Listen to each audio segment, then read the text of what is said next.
नमस्ते विद्यार्थी मित्रों। धोरण 10 सामाजिक विज्ञान। विद्यार्थी मित्रों, આપણે પ્રકરણ 20 ભારતની સામાજિક સમસ્યાઓને પડકારો એના વિશે આપણે અભ્યાસ કરવાનો છે, જેમાં આપણે જ્ઞાતિવાદ વિશે આપણે જોઈ ગયા, લઘુમતી વિશે આપણે જોઈ ગયા। લઘુમતી એટલે કે ભાષા અને ધર્મની અંદર જે લોકો બહુમતીમાં નથી એવા લોકોને આપણે લઘુમતી તરીકે આપણે ઓળખીએ છીએ, જેમની સંખ્યા ઓછી હોય છે। હવે આજનો પ્રશ્ન આપણે જોવાનો છે, લઘુમતીઓના કલ્યાણ અને વિકાસ માટેની બંધારણીય જોગવાઈનો પરિચય આપો। તો ભારત દેશની અંદર જે લઘુમતીઓ જે છે, લઘુમતીઓના કલ્યાણ અને વિકાસ માટે કઈ કઈ બંધારણીય જોગવાઈઓ જે છે એનો પરિચય આપો। આ રીતે પરીક્ષામાં પ્રશ્ન પૂછાય છે, મોસ્ટ આઈએમપી છે, એટલાય આપણા માટે ખાસ તૈયાર કરવાનું છે। તો આપણે જોઈએ તો લઘુમતીઓ માટે બંધારણમાં કયા કયા પ્રકારની બંધારણીય જોગવાઈઓ છે। આપણા દેશના બંધારણે દેશની બધી જ લઘુમતીઓને બહુમતીઓના જેટલા જ અને જેવા જ હકો સમાન ધોરણે ભોગવવાનો અધિકાર આપ્યો છે। વિદ્યાર્થી મિત્રો, તમે જુઓ, લઘુમતી લોકો બહુમતીમાં હોતા નથી, એમની સંખ્યા ઓછી હોય છે, અને એટલા માટે આપણા ભારત દેશની અંદર બધા જ લઘુમતીઓને જે બહુમતીઓના જેટલા જ હકો એમના જેવા જ સમાન ધોરણો ભોગવવાનો અધિકાર લઘુમતીઓને પણ આપ્યો છે। એટલે કે લઘુમતીઓ સાથે કોઈ પ્રકારનો ભેદભાવ કરવામાં આવતો નથી। બહુમતીઓને જેવા હકો મળ્યા છે એવા જ પ્રકારના હકો લઘુમતીઓને પણ પ્રાપ્ત થયા છે। એટલે કે લઘુમતીઓ ક્ષેત્રે કોઈ પ્રકારનો ભેદભાવ રાખવામાં આવતો નથી। લઘુમતીઓના અધિકારો, હિતો, કલ્યાણ અને વિકાસ માટે ભારત સરકારે રાષ્ટ્રીય લઘુમતી પંચની રચના કરી છે। વિદ્યાર્થી મિત્રો, આપણે જોઈએ તો ભારત દેશની અંદર જે લઘુમતીઓ જે છે એ લઘુમતીઓના એમને અધિકારો, એમના હિતો અને એમનું કલ્યાણ થાય, એમનો વિકાસ થાય, એ માટે ભારત સરકારે રાષ્ટ્રીય લઘુમતી પંચની રચના કરી છે। આ રાષ્ટ્રીય લઘુમતી જે પંચ જે છે એમનો ઉદ્દેશ્ય એ જ છે કે લઘુમતીઓનું કલ્યાણ સાધવો, લઘુમતીઓનો વિકાસ કરવો, અને એ હેતુસર રાષ્ટ્રીય લઘુમતી પંચની સ્થાપના કરવામાં આવેલી છે। કારણ કે લઘુમતીઓનું હંમેશા શોષણ થતું હોય છે, એમનો વિકાસ થતો હોતો નથી, અને એટલા માટે એમનું કલ્યાણ વિકાસ થાય એ માટે રાષ્ટ્રીય લઘુમતી પંચ બનાવવામાં આવ્યું છે। ભારતમાં ખાસ કરીને મુસ્લિમ લઘુમતી માટે સરકારે મુસ્લિમ પર્સનલ લો બનાવ્યો છે। આ કાયદા દ્વારા સરકાર મુસ્લિમ કોમોના હિતોનું રક્ષણ કરે છે। તમે જો ભારત દેશની અંદર સૌથી મોટો લઘુમતી મુસલમાન ધર્મ છે, એટલે કે મુસ્લિમ લોકો છે। આ મુસ્લિમ લોકોનો વિકાસ થાય એ માટે સરકારે મુસ્લિમ પર્સનલ લો બનાવ્યો છે। યાદ રાખજો, સરકારે મુસ્લિમ પર્સનલ લો બનાવ્યો છે, અને આ કાયદા દ્વારા જે મુસલમાન ધર્મના જે લોકો છે એ લોકોનું હિતોનું રક્ષણ કરવામાં આવે, એમનો વિકાસ કરવામાં આવે, એમનું કલ્યાણ થાય એ માટે મુસ્લિમ પર્સનલ લોની સ્થાપના કરવામાં આવી। પરીક્ષા એવો પ્રશ્ન પણ પૂછાય કે મુસ્લિમ લઘુમતી માટે કઈ સંસ્થા બનાવવામાં આવી, તો મુસ્લિમ પર્સનલ લો બનાવવામાં આવ્યો, અને આ જ સંસ્થા દ્વારા જે મુસલમાનો જે છે એમના હિતોનું રક્ષણ કરવામાં આવે, એમનો વિકાસ કરવામાં આવી રહ્યો છે આ મુસ્લિમ પર્સનલ લો દ્વારા, અને કેવી રીતના વિકાસ થાય એ માટે પણ પ્રયત્ન કરવામાં આવી રહ્યા છે આ સંસ્થા દ્વારા। ધાર્મિક સ્વતંત્રતાનો મૂળભૂત હક મુખ્યત્વે ધાર્મિક લઘુમતીઓને ખાતરી આપે છે કે તેઓ પોતાના ધર્મનો પ્રચાર અને પ્રોત્સાહન માટે પ્રયત્ન કરવા સ્વતંત્ર છે। વિદ્યાર્થી મિત્રો, તમે જુઓ, આપણને કુલ 6 પ્રકારના મૂળભૂત હક પ્રાપ્ત થયા છે। એમાંથી એક મૂળભૂત હક છે ધાર્મિક સ્વતંત્રતા। જે ધાર્મિક સ્વતંત્રતાનો જે મૂળભૂત હક જે છે, આ હક દ્વારા લઘુમતીઓને પણ ખાતરી આપી કે પોતાનો ધર્મનો પ્રચાર કરી શકે, પ્રસાર કરી શકે છે, અને પોતાના ધર્મને પ્રોત્સાહન માટે પ્રયત્ન પણ કરી શકે છે। કોઈ પ્રકારનો વિરોધ કોઈ કરી શકશે નહીં, કારણ કે લઘુમતીઓની સંખ્યા ઓછી હોય છે, એટલા માટે પોતાના ધર્મનો પ્રચાર પણ કરે, પ્રસાર પણ કરી શકે છે, અને પોતાના ધર્મને પ્રોત્સાહન મળે એવા પ્રકારના કાર્યક્રમો પણ આ લઘુમતીઓ કરી શકે, એટલા માટે ધાર્મિક સ્વતંત્રતાનો હક આપવામાં આવેલો છે। તમે જુઓ, આ હક દ્વારા કોઈ પણ વ્યક્તિને જે ધર્મ અપનાવી શકે છે, પોતાના ધર્મનો પ્રચાર કરી શકે, પોતાના ધર્મનો પ્રસાર પણ કરી શકે છે આ હક દ્વારા, જેને આપણે ધાર્મિક સ્વતંત્રતાનો હક કહીએ છીએ, જે દરેક વ્યક્તિને પ્રાપ્ત થયેલો જોવા મળી રહ્યો છે.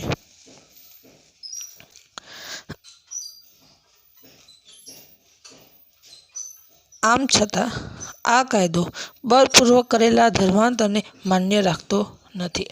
પણ આ કાયદા પ્રમાણે ઘણા બધા લોકો બીજા વ્યક્તિને બળજબરીપૂર્વક બીજો ધર્મ સ્વીકારવા માટે મજબૂર કરતા હોય છે. તો આ કાયદો આવી બાબતોને માન્ય નથી રાખતો. કોઈ પણ વ્યક્તિને બળજબરીપૂર્વક બીજા ધર્મનો સ્વીકાર કરાવી શકાતો નથી. તો આજે વ્યક્તિ પોતાની ઈચ્છા પ્રમાણે પોતાનું ધર્માંતર કરી શકે છે, પણ બળપૂર્વક ધર્માંતર કરી શકતો નથી. બળજબરીપૂર્વક કોઈના દબાણના વશ થઈને ધર્માંતર કરી શકાતું નથી. એને ધર્મ પરિવર્તન કહેવાય નહીં. તો આ કાયદો એ પણ સૂચવે છે કે વ્યક્તિ પોતાની ઈચ્છા અનુસાર ધર્મ બદલી શકે છે, પણ કોઈ વ્યક્તિને બળજબરીપૂર્વક બીજા ધર્મનું પાલન કરાવી શકાતું નથી. નહીં તો એ દરેક બાબતો ગુનાને પાત્ર છે આપણા દેશની અંદર. એટલા માટે વ્યક્તિ પોતાની ઈચ્છા અનુસાર કોઈ પણ ધર્મ અપનાવી શકે છે. સરકારી આર્થિક સહાય લેતી કોઈ પણ શિક્ષણ સંસ્થામાં ધાર્મિક શિક્ષણ આપી શકાતું નથી. જો વિદ્યાર્થી મિત્રો, આજે જે સરકારી આર્થિક સહાય મેળવતી કોઈ પણ શિક્ષણ સંસ્થાઓ, એટલે કે કોઈ પણ સરકાર દ્વારા ચાલતી કોઈ પણ શાળા કોલેજો હોય, ત્યાં આગળ કોઈ પ્રકારનું ધાર્મિક શિક્ષણ આપી શકાતું નથી. વિદ્યાર્થી મિત્રો, તમે કોઈ પણ અલગ અલગ શાળામાં ભણતા હશો, પણ શાળાની અંદર આપણે કોઈ ધર્મનું શિક્ષણ નથી આપવામાં આવતું. ક્યાં જોઈએ કે અહીંયા હિન્દુ ધર્મનું શિક્ષણ મળે, અહીંયા મુસ્લિમ ધર્મનું મળે, અહીંયા ખ્રિસ્તી ધર્મનું મળે, એવું તમને ક્યાંય જોવા મળતું નથી. ક્યાંય જોવા નહીં મળે. કારણ કે આપણે અહીંયા કોઈ પ્રકારનું ધાર્મિક શિક્ષણ આપવામાં આવતું નથી. તો કોઈ પણ સરકારી સહાય મેળવતી કોઈ પણ શૈક્ષણિક સંસ્થા, એટલે કે શાળા હોય કે પછી કોલેજ હોય, ત્યાં કોઈ પણ પ્રકારનું ધાર્મિક શિક્ષણ આપી શકાતું નથી. કોઈ પ્રકારનું ત્યાં ધાર્મિક શિક્ષણ નથી હોતું. બધા ધાર્મિક સમુદાયો પોતાના ધર્મના વ્યવસ્થાપન અને ધાર્મિક પ્રવૃત્તિઓ માટે સંપાદિત કે દાન મેળવવા તેમજ તેની દેખભાળ કરવાનો અધિકાર ધરાવે છે. વિદ્યાર્થી મિત્રો, તમે જુઓ, આજે દરેક ધર્મના સમુદાય હોય, કોઈ પણ હિન્દુ હોય, મુસ્લિમ હોય, શીખ હોય, ખ્રિસ્તી હોય, જૈન હોય, બૌદ્ધ હોય કે કોઈ પણ ધર્મના સમુદાય હોય, પોતાના ધર્મના જે વ્યવસ્થાપન છે, ધાર્મિક પ્રવૃત્તિઓ છે, એ સિવાય સંપત્તિ હોય કે પછી દાન મેળવવાની કે દેખભાળ મેળવવાનો એને અધિકાર પ્રાપ્ત થયો છે. પોતાના ધર્મને લગતી કોઈ સંસ્થા હોય એની દેખભાળ રાખી શકે, પોતાની ધાર્મિક સંસ્થામાં દાન પણ લઈ શકે છે, એની દેખભાળ રાખે, દાનનો ઉપયોગ ક્યાં કરવો એ દરેક રીતે પોતે સ્વતંત્ર આપણને જોવા મળી રહ્યા છે. કોઈ પ્રકારના ભેદભાવ વિના આ ધાર્મિક સ્વતંત્રતા મળી છે. તમે જો ત્યાં ઘણી બધી ધાર્મિક સંસ્થાઓમાં દાન મેળવવામાં આવે છે. એ દાનનો ઉપયોગ એ સારા કાર્યમાં કરતા હોય, પોતાના ધાર્મિક પ્રવૃત્તિઓમાં એ લોકો કરી શકે છે. એટલા માટે કોઈ પણ સમુદાય હોય, પોતાના ધર્મનું વ્યવસ્થાપન કરી શકે, પોતાના ધર્મમાં લગતી ધાર્મિક પ્રવૃત્તિઓ પણ કરી શકે છે, એની દેખભાળ પણ રાખી શકે છે, દાન મેળવી શકે છે, વગેરે જેવા કાર્યો કરી શકાય છે. આગળ આપણે જોઈએ, સાંસ્કૃતિક અને શૈક્ષણિક હક દ્વારા મેળવતા અધિકારો મુજબ લઘુમતીઓ પોતાની ભાષા, લિપિ અને સંસ્કૃતિનું સંરક્ષણ કરી શકે છે. વિદ્યાર્થી મિત્રો, તમે જુઓ, આજે કોઈ પણ સાંસ્કૃતિક અને શૈક્ષણિક હક આપવામાં આવ્યો છે. તમે જુઓ, આપણે જે મૂળભૂત હકો જે છે એમાં બીજો એક હક છે સાંસ્કૃતિક અને શૈક્ષણિક હક. આ હક દ્વારા કોઈ પણ લઘુમતી હોય એ પોતાની ભાષા હોય, લિપિ હોય કે પછી સંસ્કૃતિનું સંરક્ષણ કરી શકે છે. કારણ કે દરેક વ્યક્તિની પોતાની અલગ ભાષા હોય, એની લિપિ એટલે કે લખાણ હોય, પોતાની સંસ્કૃતિ હોય, એનું સંરક્ષણ, એનું રક્ષણ કરવાનો હક એને શું થયો છે? પ્રાપ્ત થયો છે. તો ધ્યાન આપજો, કોઈ પણ વ્યક્તિ હોય પોતાની ભાષા જાળવી શકે, પોતાની લિપિ જાળવી શકે છે. આવા પ્રકારના હકો આજે એમને પ્રાપ્ત થયા છે.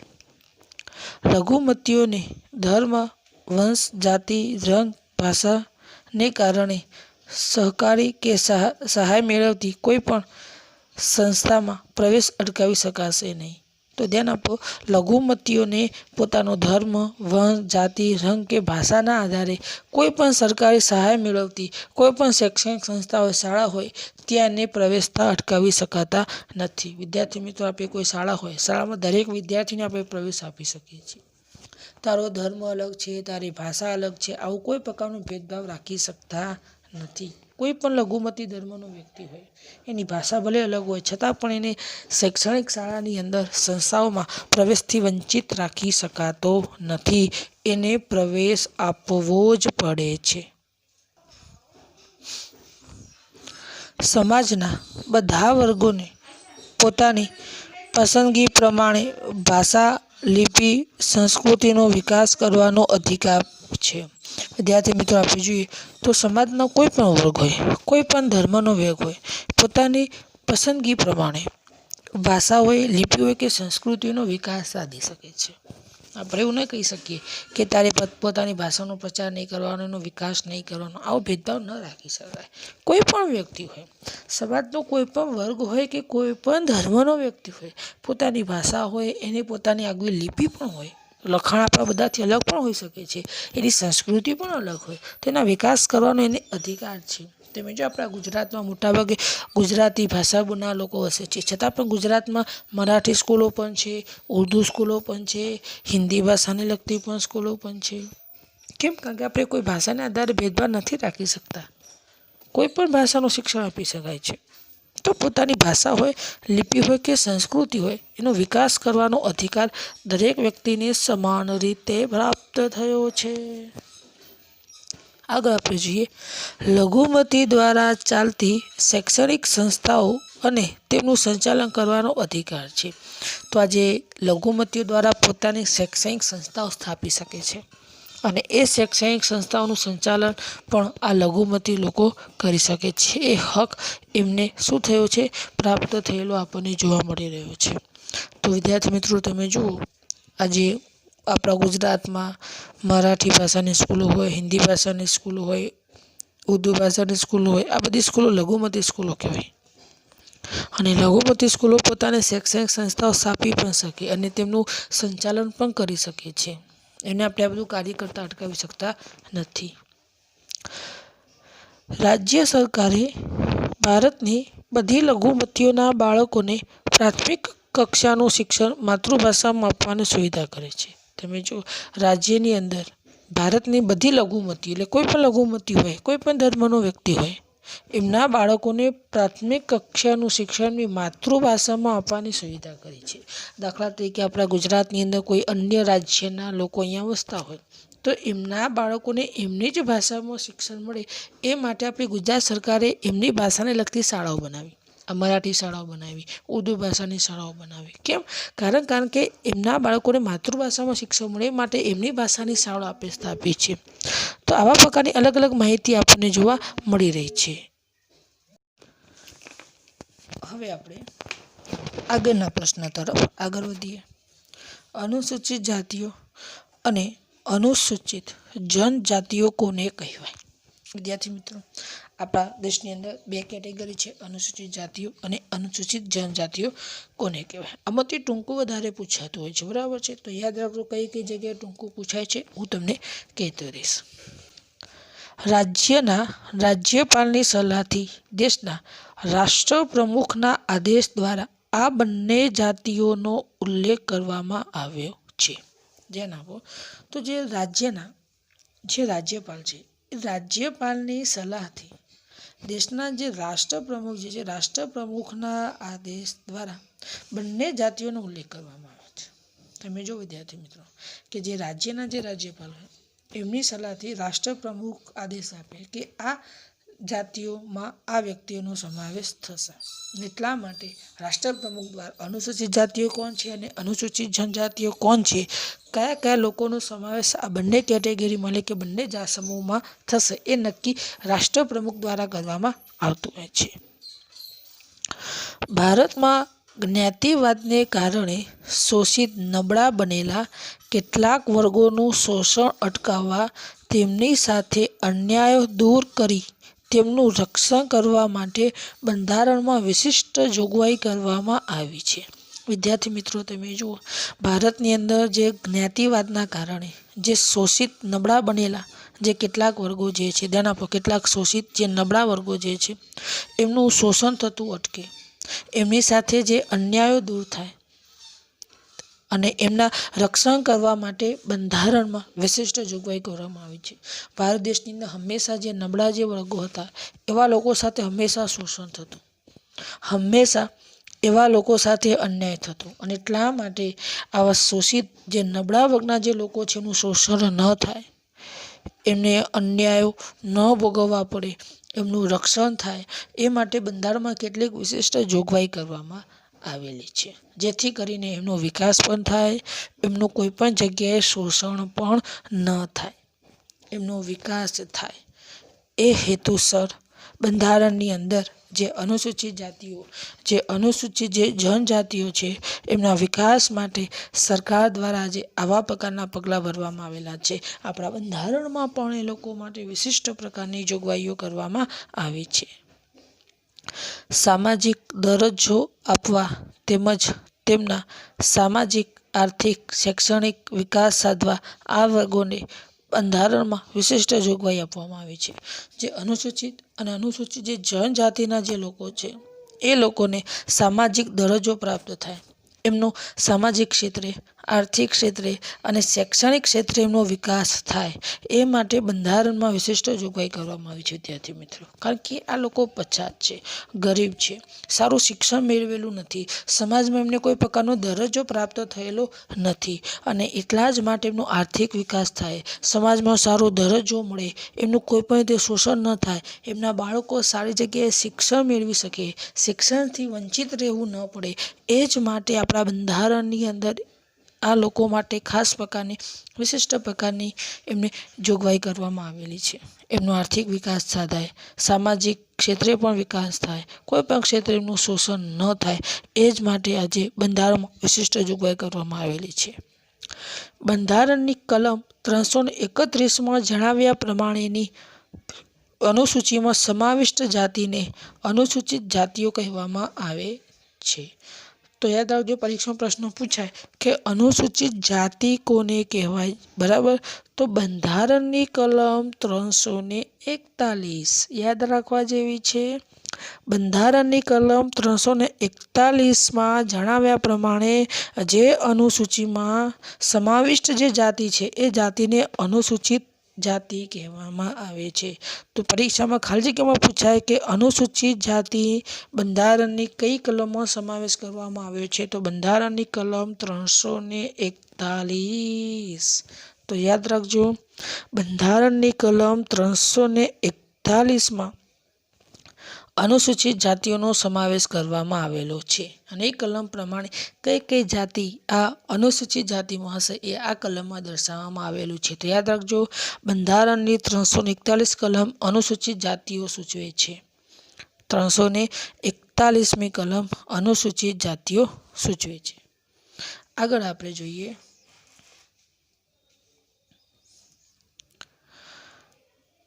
બંધારણની કલમ 342માં, યાદ રાખજો, બંધારણની કલમ 342માં જણાવ્યા પ્રમાણેની અનુસૂચિમાં સમાવિષ્ટ જાતિઓને અનુસૂચિત જનજાતિ કહેવામાં આવે. તો અનુસૂચિત જનજાતિનો સમાવેશ બંધારણની કઈ કલમમાં છે? 342, બરાબર છે. તો 342 કલમ કઈ જાતિ માટે છે? કઈ જાતિ સૂચવે છે? અનુસૂચિત જનજાતિ. યાદ રાખજો, પરીક્ષામાં વારંવાર આ પ્રશ્ન પૂછાય છે. તો બંધારણની કઈ કલમમાં અનુસૂચિત જનજાતિ? તો બંધારણની કલમ 342. યાદ રાખજો, બંધારણની કલમ 342માં અનુસૂચિત જનજાતિ દર્શાવવામાં આવેલી છે. આપણે અગાઉ જોઈએ કે અનુસૂચિત જાતિ, એકલી અનુસૂચિત જાતિ પૂછાય તો 341, અને અનુસૂચિત જનજાતિ કહેવામાં આવે તો 342, બરાબર. તો અનુસૂચિત જનજાતિ એ 342 કલમમાં સમાવેશ કરવામાં આવ્યો છે. તો 342 કલમ અનુસૂચિત જનજાતિ માટે છે. હવે અનુસૂચિત જનજાતિ એ ક્યાં વસે છે, કોને કહેવાય, એના વિશે આપણે જોઈએ તો મોટાભાગે દુર્ગમ જંગલો કે પહાડી પ્રદેશોમાં રહેતી સામાન્ય સમાજથી અલગ સામાજિક જીવન અને આગવી સંસ્કૃતિ ધરાવતી તેમજ આર્થિક અને શૈક્ષણિક દ્રષ્ટિએ પછાત જાતિને અનુસૂચિત જનજાતિ કહેવાય છે.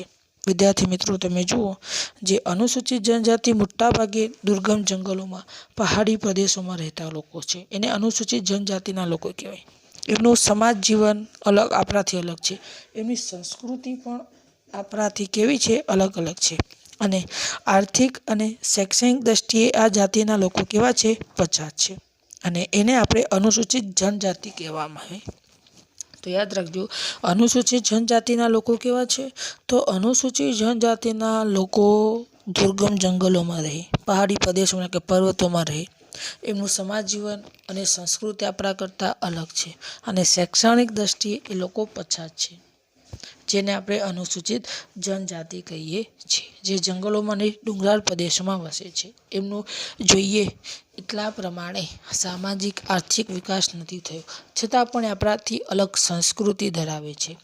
એમની આગવી સામાજિક જીવન પદ્ધતિ છે.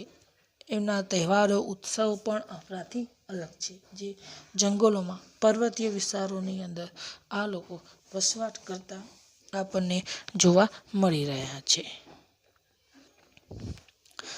આગળના પ્રશ્ન તરફ આગળ વધીએ. અનુસૂચિત જાતિઓ અને અનુસૂચિત જાતિઓના કલ્યાણ અને વિકાસ માટે બંધારણમાં કઈ કઈ સામાન્ય જોગવાઈ કરવામાં આવી છે? વિદ્યાર્થી મિત્રો, બે પ્રકારના છે. સામાન્ય જોગવાઈ પણ આવશે અને ખાસ જોગવાઈ પણ આવશે. બરાબર છે. તો આ પ્રશ્ન આપણે અનુસૂચિત જાતિઓ અને અનુસૂચિત જનજાતિઓનું કલ્યાણ થાય, એનો વિકાસ થાય, એ માટે બંધારણમાં કઈ કઈ સામાન્ય જોગવાઈ કરવામાં આવી છે? કઈ કઈ સામાન્ય જોગવાઈ, એના વિશે આપણે અભ્યાસ કરવાનો છે. બરાબર, કઈ કઈ સામાન્ય જોગવાઈઓ છે. બરાબર, તો એના વિશે આપણે જોઈએ. તો બંધારણના આર્ટિકલ 15 પ્રમાણે કઈ જોગવાઈઓ છે આપણે જોઈએ. બરાબર છે. અલગ પણ પૂછાય, એટલે આ પ્રશ્ન આપણા માટે મોસ્ટ આઈએમપી છે. બરાબર છે. તો પહેલાં આર્ટિકલ 15 પ્રમાણે કઈ જોગવાઈ છે? તો ધર્મ, જાતિ, જ્ઞાતિ, લિંગ, જન્મસ્થાન, ભાષા અથવા તેમાંના કોઈ પણ આધારે રાજ્ય કોઈ પણ નાગરિક પ્રત્યે ભેદભાવ રાખી શકશે નહીં. વિદ્યાર્થી મિત્રો, તમે જુઓ, કોઈ પણ ધર્મ હોય, જાતિ હોય, જ્ઞાતિ હોય, લિંગ હોય કે જન્મસ્થળ હોય, ભાષા હોય કે પછી કોઈ પણના આધારે રાજ્ય કોઈ પણ નાગરિક સાથે ભેદભાવ નથી રાખતો. વિદ્યાર્થી મિત્રો, આપણે સમાનતાનો હક પ્રાપ્ત થયો છે. રાજ્ય કોઈ પણ ધર્મનો વ્યક્તિ હોય, રાજ્ય માટે દરેક ધર્મના વ્યક્તિઓ સમાન છે. કોઈ પણ ધર્મ સાથે ભેદભાવ રાખી શકાતો નથી. એ પછી કોઈ પણ ધર્મનો હોય, જ્ઞાતિનો હોય, જાતિનો હોય કે પછી કોઈ પણ હોય, રાજ્ય માટે દરેક નાગરિક સમાન છે. કાયદાઓ બધા માટે સરખી રીતે લાગુ પડે છે. કોઈ વ્યક્તિને વિશિષ્ટ હકો આવું કંઈ આપણા દેશના બંધારણમાં આપવામાં આવ્યું નથી. દુકાનો, જાહેર રેસ્ટોરન્ટ, હોટલો અને જાહેર મનોરંજનના સ્થળોમાં પ્રવેશ મેળવવા અંગે ભેદભાવ રાખી શકાય નહીં. વિદ્યાર્થી મિત્રો, કોઈ દુકાન હોય, જાહેર રેસ્ટોરન્ટ હોય એટલે કે હોટલો હોય, જાહેર મનોરંજન એટલે કે થિયેટર હોય, કોઈ ગાર્ડન હોય, આવા પ્રકારના જાહેર મનોરંજનના સ્થળો હોય, ત્યાં પ્રવેશ મેળવવા માટે કોઈ પણ વ્યક્તિ સાથે ભેદભાવ રાખી ન શકાય. એ પછી કોઈ પણ ધર્મનો હોય કે જાતિ, બધાને પ્રવેશ મળે. તમે કોઈ કરિયાણાની દુકાન બનાવી તો ત્યાં આગળ કોઈ પણ વ્યક્તિ ખરીદી કરવા માટે આવે, તમે એને ના પાડી શકતા નથી. તમે એવું ના કહી શકો કે તારે અહીંયા ખરીદી કરવા નહીં આવવાનું. બધા લોકો ત્યાં ખરીદી કરી શકે છે. કોઈ થિયેટર હોય તો બધા લોકો ત્યાં ફિલ્મ જોવા માટે જઈ શકે, કોઈને આપણે ના પાડી શકાતી નથી. કોઈ હોટલ હોય, રેસ્ટોરન્ટ હોય, ત્યાં બધા નાગરિકો, કોઈ પણ ધર્મનો વ્યક્તિ ત્યાં આવી શકે છે. એને કોઈ ભેદભાવ ન રાખી શકાય. તું આ જ્ઞાતિનો છે, તને અહીંયા પ્રવેશ નહીં મળે, તારો રંગ આવો છે, પ્રવેશ નહીં મળે, એવું નથી. તો દુકાનો હોય, જાહેર રેસ્ટોરન્ટો હોય, હોટલો હોય કે પછી જાહેર મનોરંજનના સ્થળો હોય, ત્યાં પ્રવેશ મેળવવા અંગે કોઈ પ્રકારનો ભેદભાવ રાખી શકાતો નથી. બધા લોકોને પ્રવેશ ત્યાં આપવો જ પડે છે. કોઈ પ્રકારનો ભેદભાવ ત્યાં નથી રાખી શકાતો. કૂવા, તળાવ, નાહવા માટેના ઘાટો, રસ્તાઓ વગેરે નિભાવવા તથા ઉપયોગ લેવા માટે ભેદભાવ રાખી શકાશે નહીં. તો વિદ્યાર્થી મિત્રો, ધ્યાન આપો. કૂવા હોય, તળાવ હોય કે પછી નાહવા માટેના ઘાટો હોય, રસ્તાઓ હોય વગેરે નિભાવવા તથા એનો ઉપયોગ લેવા માટે કોઈ પ્રકારનો ભેદભાવ રાખી શકાશે નહીં. એક આ બાબત પણ આપણે ધ્યાનમાં રાખવાની છે. તો કૂવા હોય, તળાવ હોય કે પછી નાહવા માટેના ઘાટો હોય કે પછી રસ્તાઓ હોય, આને નિભાવવા કે ઉપયોગ લેવા માટે કોઈ પ્રકારનો ભેદભાવ રાખી શકાશે નહીં. કોઈ પ્રકારનો ભેદભાવ નથી રાખી શકાતો.